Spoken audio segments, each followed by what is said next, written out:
সুপ্রিয় শ্রোতা, গল্প পাঠের আসর চ্যানেলে শুনতে যাচ্ছেন হুমায়ুন আহমেদ রচিত জোছনা ও জননীর গল্প উপন্যাসটির 14 পর্ব।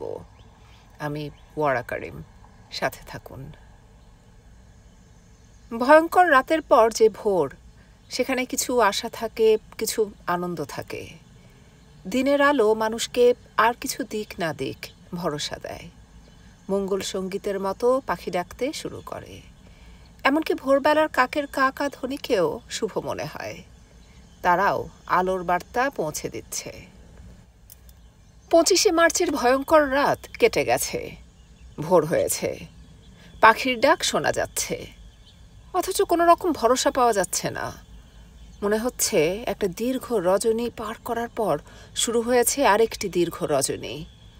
রাতের পর দিন আসেনি, রাতের পর এসেছে রাত। শাহেদ বসে আছে সম্পূর্ণ অপরিচিত এই পরিবারের প্রধান বৃদ্ধ সোবহান সাহেবের শোবার ঘরের একটা চেয়ারে। সারা রাত এক পলকের জন্যেও সে চোখ বন্ধ করেনি। এখন তার চোখ জ্বালা করছে। মাঝে মাঝে চোখকে আরাম দেওয়ার জন্যে সে কিছুক্ষণের জন্যে চোখ বন্ধ করছে, প্রায় সঙ্গে সঙ্গেই চোখ খুলে ফেলছে। মনে হচ্ছে এখন চোখ বন্ধ করে থাকার সময় না। সোবহান সাহেব তার বিছানায় জায়নামাজ পেতে নামাজে বসেছেন। তিনি শেষ রাতে কিছু সময়ের জন্যে ঘুমিয়েছিলেন। ঘুমের মধ্যে ভয়াবহ দুঃস্বপ্ন দেখেছেন। স্বপ্নটা এরকম: তার ছেলে বরিশাল থেকে লঞ্চে করে ফিরছে। ছেলের বন্ধু সঙ্গে আছে, বন্ধুর নবপরিণীতা স্ত্রী আছে, তাদের আত্মীয় স্বজনও আছে। তারা লঞ্চের একটা ক্যাবিনের দরজা জানালা বন্ধ করে গান বাজনা করছে, জমিয়ে গল্প করছে। এই সময়ে লঞ্চের তলা খুলে গেল। লঞ্চে হুড়মুড় করে পানি ঢুকতে লাগলো। লঞ্চ ধীরে ধীরে পানিতে তলিয়ে যাচ্ছে। অন্য যাত্রীরা প্রাণে বাঁচার জন্যে ছোটাছুটি করছে। কেউ কেউ নদীতে ঝাঁপ দিয়ে পড়ে সাঁতরাবার চেষ্টা করছে। দূরে উদ্ধারকারী কিছু পালতোলা নৌকাও দেখা যাচ্ছে। অথচ সোবহান সাহেবের ছেলে সালু মানে সালাউদ্দিনের এইদিকে কোনো নজরই নেই। সে এখন তাস খেলছে। নববধূও তাস নিয়ে বসেছে। সবাই খুব মজা পাচ্ছে। লঞ্চ যে তলিয়ে যাচ্ছে সেদিকে কারো হুঁশ নেই, সবাই এত মত্ত। সোবহান সাহেব ঘুমের মধ্যেই চিৎকার করতে লাগলেন, হ্যাঁ গাধা, এই বেকুব, তাড়াতাড়ি দরজা খুলে দেখ কি হচ্ছে। গাধার বাচ্চা গাধা, তাস পরে খেলবি, দরজা খোল, দরজা খোল, দরজা খোল। চিৎকারের এই পর্যায়ে শাহেদ তার গায়ে ধাক্কা দিয়ে ঘুম ভাঙায়। ঘুম ভাঙার পর ঘোর লাগা গলায় তিনি শাহেদকে যে প্রশ্নটা করেন তা হলো, দরজা খুলেছে? খুলেছে দরজা? দুঃস্বপ্ন দেখার পর থেকে সোবহান সাহেব ছেলের জন্যে অস্থির হয়ে পড়েছেন। একটা মুরগি সৎকা মানত করেছেন, সেই সঙ্গে 100 রাকাত নফল নামাজ। ফজরের নামাজের পর থেকে তার নফল নামাজ চলছে। 8টা বাজে, মাত্র 40 রাকাত পড়া হয়েছে। শুরুর দিকে দাঁড়িয়েই পড়ছিলেন। হাঁটুতে আর্থ্রাইটিসের তীব্র ব্যথা শুরু হওয়ায় এখন আর দাঁড়িয়ে পড়তে পারছেন না। মাথাও বেশি নিচু করতে পারছেন না, কোমরে ব্যথা করছে। জায়নামাজের সামনে 2টা বালিশ রেখে সেজদার সময়ে কোনো মতে বালিশে মাথা ছোঁয়াচ্ছেন। কঙ্কন দাদু ভাইয়ের এই অদ্ভুত ভঙ্গির নামাজ পড়া দেখে খুব মজা পাচ্ছে। সোবহান সাহেব যতবার বালিশে মাথা ছোঁয়াচ্ছেন ততবারই সে ফিক করে হেসে ফেলছে। আঙুল উঁচিয়ে শাহেদকেও এই মজার দৃশ্য দেখাচ্ছে। শাহেদের সঙ্গে এক রাতেই তার খুব ভাব হয়েছে। শাহেদকে সে ডাকছে বাবু। কেন বাবু ডাকছে সেই জানে। শিশুদের সব কর্মকাণ্ড ব্যাখ্যা করা কঠিন। রাতে গোলাগুলির ভয়ে ঠান্ডা মেঝেতে শুয়ে থাকার কারণে কঙ্কনের গলা ব্যথা করছে, টনসিল ফুলে গেছে। তার মা মনোয়ারা গরম পানি দিয়ে মেয়েকে গার্গল করানোর চেষ্টা করছেন। সে গার্গল করতে পারছে না। মুখে পানি দিতেই সে পানি গিলে ফেলছে। শাহেদ এক জায়গায় বেশিক্ষণ বসে থাকতে পারছে না। তার সময় কাটছে হাঁটাহাঁটি করে। হাঁটাহাঁটি করার মতো বেশি জায়গা এ বাড়িতে নেই। সোবহান সাহেবের ঘর থেকে বসার ঘর, সেখান থেকে বারান্দা, বারান্দা থেকে বসার ঘর, বসার ঘর থেকে আবার সোবহান সাহেবের ঘর। তাঁতের মাকু চলছেই। বারান্দায় যেতে ভয় ভয় লাগে, কারণ বারান্দা থেকে রাস্তা দেখা যায়। রাস্তা দিয়ে কোনো মিলিটারি যদি যায়, তারা বারান্দায় একজন কেউ হাঁটছে দেখতে পাবে। কিছুই বলা যায় না, গুলিও করে বসতে পারে। কঙ্কন বলল, তুমি শুধু হাঁটো কেন? শাহেদ জবাব দিল না। কি জবাব দেবে? সে কেন হাঁটছে সে নিজেই জানে না। কঙ্কন বলল, বাবু, তোমার হাঁটতে ভালো লাগে, এই জন্যে তুমি হাঁটো? হ্যাঁ। হাঁটতে ভালো লাগে কেন? জানি না। কেন জানো না? মনোয়ারা রান্নাঘর থেকে বললেন, কঙ্কন, বিরক্ত করবে না। কঙ্কন বলল, কেন বিরক্ত করব না? তার প্রশ্ন করা খেলা শুরু হয়েছে। অবিকল রুনির স্বভাব। একবার প্রশ্ন করা শুরু করলে করতেই থাকবে, বিরক্ত করে মারবে। একবার তো চড় দিয়ে প্রশ্ন খেলা বন্ধ করতে হলো। টনসিলে গলা ব্যথা রোগও রুনির আছে। একটু ঠান্ডা লাগলো তো গলায় ব্যথা, কিছুই গিলতে পারবে না। কাঁদো কাঁদো গলায় মাকে বলবে, ব্যথা কমিয়ে দাও। শাহেদ রুনির কথা বা রুনির মার কথা ভাবতে চাচ্ছে না, কিন্তু বারবার মনে পড়ে যাচ্ছে। এই দুঃসময়ে তারা কোথায় আছে, কিভাবে আছে? আসমানি সারা রাত জেগেছিল তা অনুমান করা যায়। রুনি কি ঘুমিয়েছিল? গোলাগুলির শব্দে নিশ্চয়ই খুব ভয় পেয়েছে। ভয় পেলে রুনির জ্বর এসে যায়। জ্বর হলে সমস্যা, সে বাবার কোল ছাড়া কারো কোলেই যাবে না। মেয়ে জ্বরে পড়লে আসমানি খুবই বিপদে পড়বে। শাহেদ হাঁটাহাঁটি বন্ধ করে এখন বসার ঘরের বেতের চেয়ারে বসে আছে। ব্যাটারি না থাকার কারণে ট্রানজিস্টার চলছে না। বাইরে কি হচ্ছে না হচ্ছে কিছুই বোঝার উপায় নেই। একতলা এই বাড়িটা অন্য বাড়ি থেকে আলাদা। প্রতিবেশীর কাছে যে একটা খবর নেবে তার উপায় নেই। এই বাড়িটার উত্তর দিকে আরেকটা একতলা বাড়ি আছে যেটা কাছাকাছি। বারান্দায় দাঁড়িয়ে ডাক দিলে ওই বাড়ির লোকজন শুনতে পাবে। কিন্তু ওই বাড়িতে কেউ নেই, তালা বন্ধ। শাহেদের আবারও চোখ জ্বালা করছে, বাঁ চোখ দিয়ে পানি পড়ছে। সে চোখ বন্ধ করল। মনোয়ারা এসে পাশে দাঁড়ালো, তার হাতে চায়ের কাপ। ভাই, একটু চা নিন। শাহেদ হাত বাড়িয়ে চা নিল। মনোয়ারা বলল, খিচুড়ি বসিয়েছি, আজকের নাশতা খিচুড়ি, ঘরে আটা ময়দা কিছুই নাই। শাহেদ বলল, বাজার আছে, চাল ডাল কেরোসিন? মনোয়ারা বলল, 1-2 দিন চলবে। ও এসে বাজার করে দিবে বলেছিল, এখন তো তারই খোঁজ নেই। কারফিউ তুললেই আমি বাজার করে দিয়ে যাব। নিশ্চয়ই কিছুক্ষণের জন্য হলেও কারফিউ তুলবে। সমস্যা হচ্ছে কারফিউ কখন তুলবে, কতক্ষণের জন্য তুলবে, এটা বুঝবো কি করে? একটা রেডিওর খুব দরকার ছিল। ভাই, আপনার কি সিগারেট খাবার অভ্যাস আছে? কঙ্কনের বাবা তার সিগারেটের প্যাকেট ফেলে গেছে। সিগারেট খাবার অভ্যাস থাকলে প্যাকেটটা আপনাকে দিতে পারি। দিন সিগারেট। মনোয়ারা আঁচলের ভেতর থেকে সিগারেটের প্যাকেট বের করল। সে সিগারেট দিয়ে আসলাই সঙ্গেই নিয়ে এসেছিল। শাহেদ বলল, ভাবি, থ্যাংক ইউ। সিগারেটের প্যাকেটটা হাতে পেয়ে কি যে ভালো লাগছে আপনি বুঝতেও পারবেন না। মনোয়ারা বলল, আপনি দুশ্চিন্তা করবেন না, আপনার মেয়ে আপনার স্ত্রী ভালো আছে। কারফিউ তুলে নিলে ওদের সঙ্গে আপনার দেখা হবে। কিভাবে জানেন? আমার মন বলছে। কাল রাতে তাহাজ্জুদের নামাজ পড়ে কঙ্কনের বাবার জন্য যেমন দোয়া করেছি, আপনার স্ত্রী এবং মেয়ের জন্যেও দোয়া করেছি। দোয়া শেষ করার সঙ্গে সঙ্গে আমার মনে একটা শান্তি শান্তি ভাব হলো। তখনই বুঝলাম আল্লাহ পাক আমার দোয়া কবুল করেছেন। আমার কোনো দোয়া যখন কবুল হয় আমি বুঝতে পারি। শাহেদের সঙ্গে সঙ্গে পানি এসে গেল চোখে। নিতান্ত এই অপরিচিতা এই মেয়েটির সামনে চোখ মুছতে তার মোটেও লজ্জা লাগল না। রুনি সকালবেলা হড়হড় করে বমি করল। রাতে গুলির শব্দে ভয় পেয়ে দুবার বমি করেছে। এখন প্রায় বেলা 11টা, সকালে কিছু খায়নি। বমি হওয়ার জন্যে পেটে তো কিছু থাকতে হবে, বমি হচ্ছে কেন? আসমানি 2 হাতে মেয়ের মাথা ধরে আছে, ভয়ে তার হাত পা কাঁপছে। মেয়ের গা অস্বাভাবিক ঠান্ডা। এর মানে কি? জ্বর এসে গা গরম হতে পারে, ঠান্ডা হয়ে যাবে কেন? ভয়ঙ্কর কিছু ঘটতে যাচ্ছে না তো? বাচ্চাদের ভয়ঙ্কর কোনো অসুখ করলে আগে ভাগে কিছু বোঝা যায় না।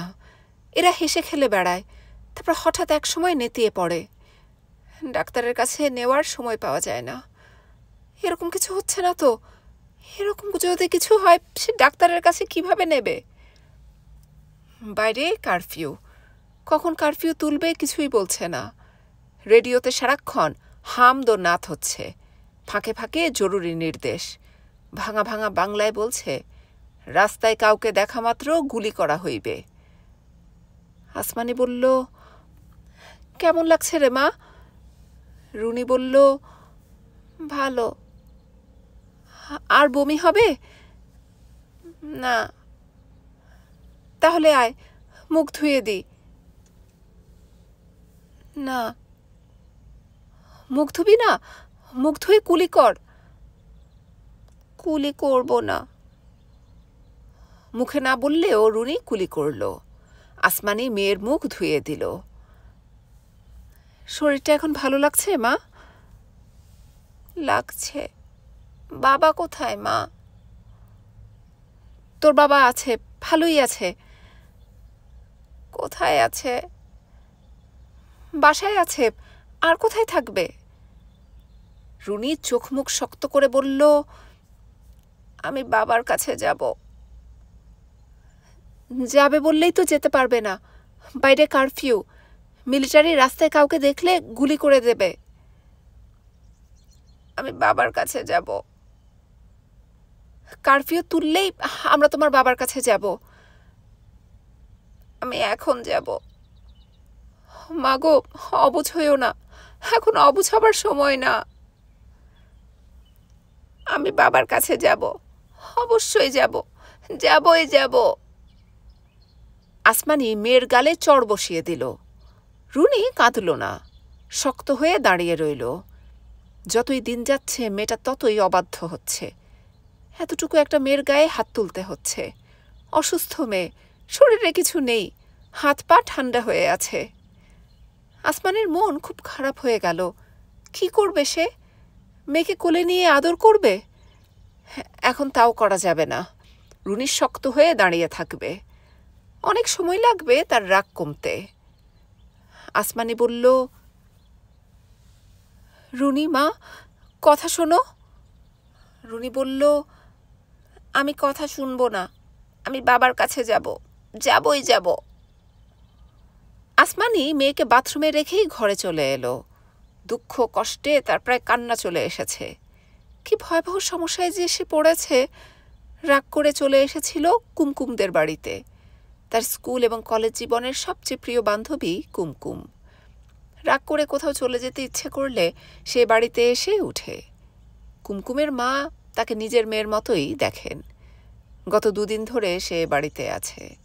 তার আদর যত্নের কোনো অভাব হচ্ছে না। মেয়েকে নিয়ে থাকার জন্যে তাকে আলাদা একটা ঘরও দেওয়া হয়েছে। কুমকুমের মা তাকে দিনের মধ্যে প্রায় 100 বার বলছেন, মা, তুমি কোনো রকম ভয় করবে না, শুধু আল্লাহ আল্লাহ করো। কারফিউ তোলা মাত্র শাহেদকে খুঁজে এনে সবাই একসঙ্গে গ্রামে চলে যাব। কুমকুমদের বাড়ির সবাই সুটকেস টুটকেস গুছিয়ে অপেক্ষা করছে। কারফিউ শেষ হবার জন্যে অপেক্ষা করছে। আসমানির খুব অস্বস্তি লাগছে। তাছাড়া বড় কথা, কুমকুম এ বাড়িতে নেই, সে কুমিল্লায় তার শ্বশুর বাড়িতে।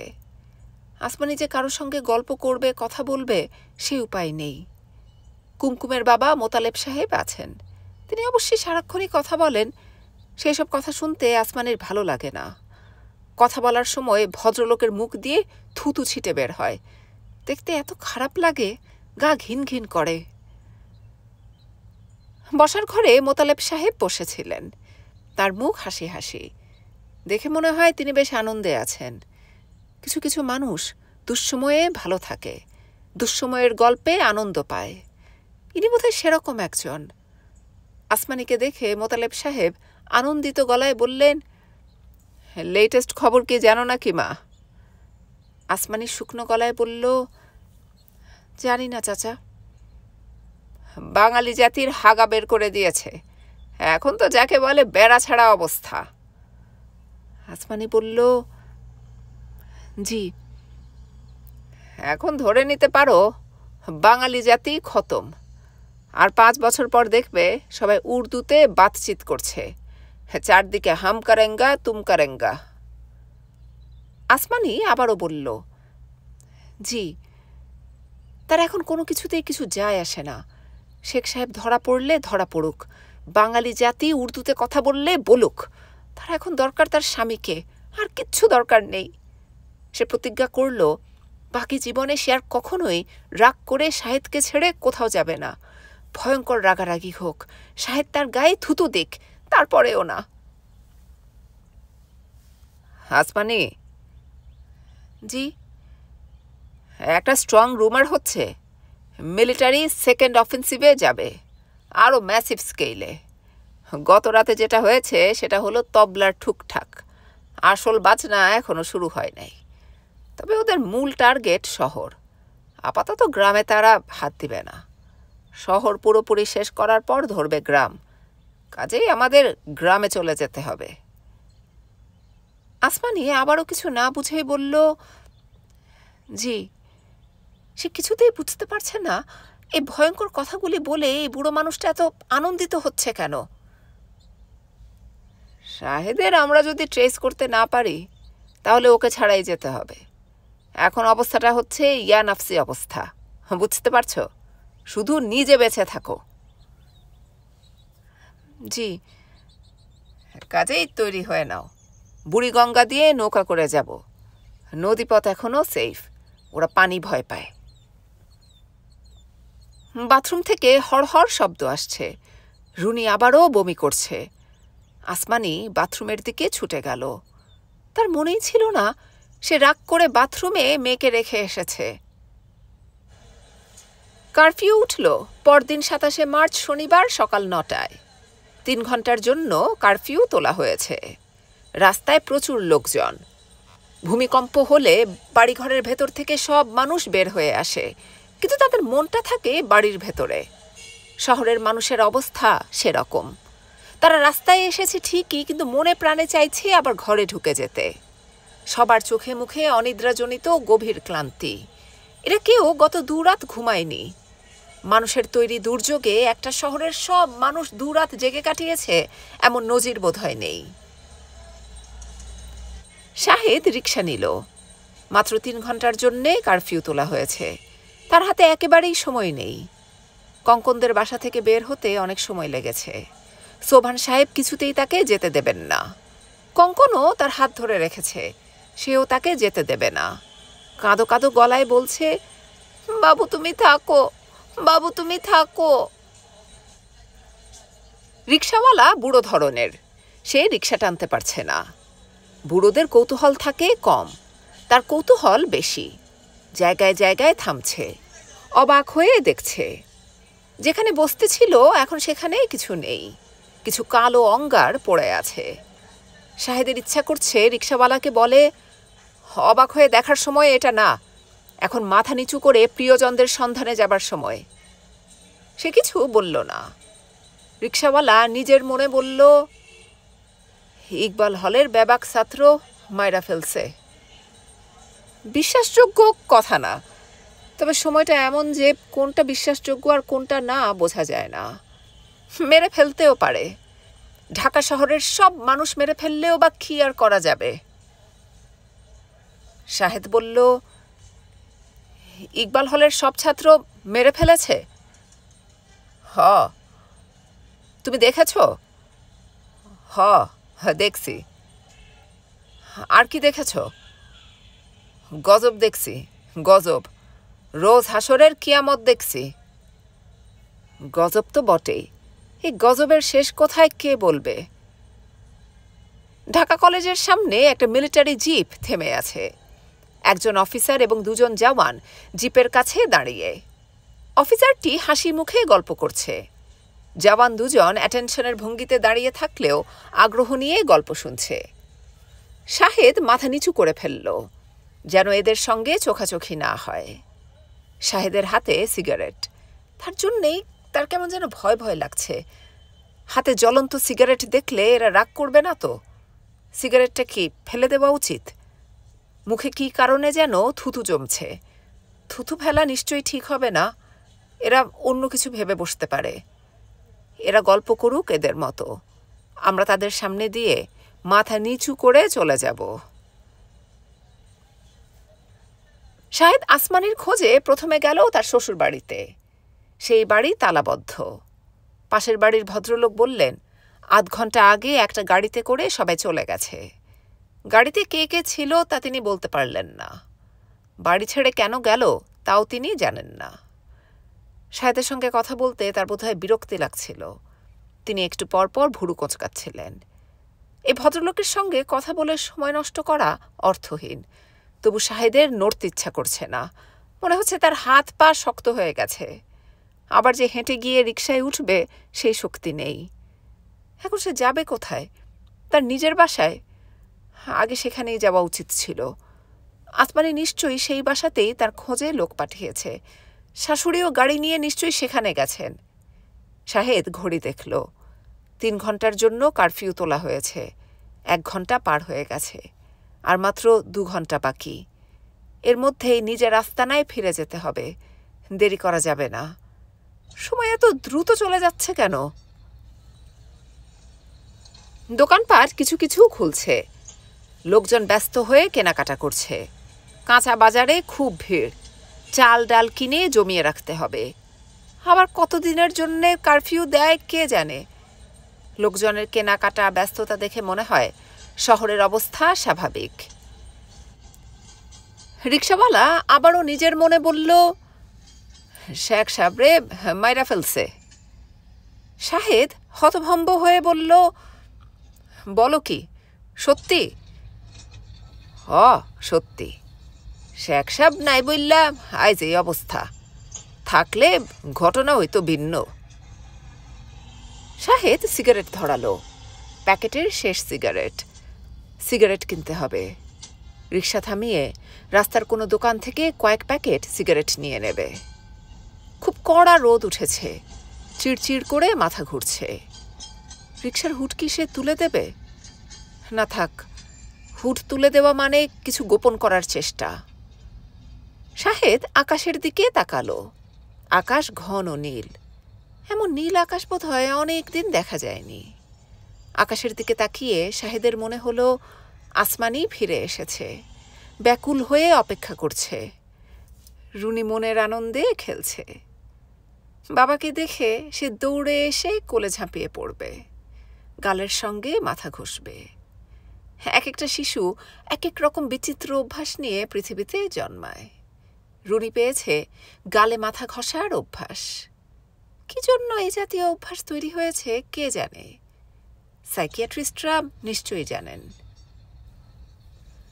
রিকশায় এক ভদ্রলোক যাচ্ছেন। পাশে খুব সম্ভব তার স্ত্রী। তিনি স্ত্রীকে জড়িয়ে আছেন। ভদ্রমহিলা শব্দ করে কাঁদছেন। ভদ্রলোক তাতে খুব বিরক্ত বোধ করছেন। তিনি হতাশ বোধে এদিক ওদিক তাকাচ্ছেন। সে সময় মতো ফিরতে না পারলে আসমানিও নিশ্চয়ই এভাবে কাঁদবে। শাহেদের বাড়ির দরজা তালাবদ্ধ। আসমানি ফেরেনি। সে এখন কি করবে? এখানেই থাকবে নাকি ফিরে যাবে কঙ্কনদের বাড়িতে? সে কথা দিয়ে এসেছিল ফিরে যাবে। তার যাওয়া উচিত। ওদের বাড়িতে চাল ডাল নেই। চাল ডাল কিনে নিয়ে যাওয়া প্রয়োজন। বাচ্চাটার জন্যে অ্যান্টিবায়োটিক কিনতে হবে। তার গলা ফুলে গেছে। অবিকল রুনির মতো অবস্থা। গার্গল ফার্গেলে কোনো কাজ করে না। অ্যান্টিবায়োটিক নিতে হয়। অ্যান্টিবায়োটিকের নামটা মনে আছে, ওরাসিনকে। কোনো ফার্মেসি কি খুলেছে? শাহেদ রাস্তায় নামল। হাতে সময় কতটা আছে সে বুঝতে পারছে না। ঘড়ি দেখলেই মনে হবে হাতে সময় নেই। লোকজন যেহেতু চলছে, কারফিউ শুরু হয়নি। একটা খোলা ফার্মেসি দেখা যাচ্ছে। সেখানেও ভিড়। শাহেদ ওরাসিনকে সিরাপ কিনল। দোকানদার এমনভাবে ওষুধ দিচ্ছে, টাকা নিচ্ছে, যেন সব আগের মতোই চলছে, সব ঠিক আছে। কোনো রিক্সা চোখে পড়ছে না। সে রিক্সার খোঁজে হেঁটে হেঁটে রেলগেট পর্যন্ত আসার পর চোখে পড়ল 3 জন মিলিটারির একটা দল। এদের মধ্যে একজনের পোশাক আবার অন্যরকম, কালো পোশাক। কালো পোশাকের মিলিটারি সে আগে দেখেনি। তাদের একজন হাত ইশারায় তাকে ডাকছে। কেন তাকে ডাকছে? সে চোখে ভুল দেখছে না তো? না, তাকে ডাকছে না। তার কি করা উচিত? সে কি মিলিটারিটার দিকে তাকিয়ে ভদ্রতার হাসি হাসবে? সেটাও মনে হয় ঠিক হবে না।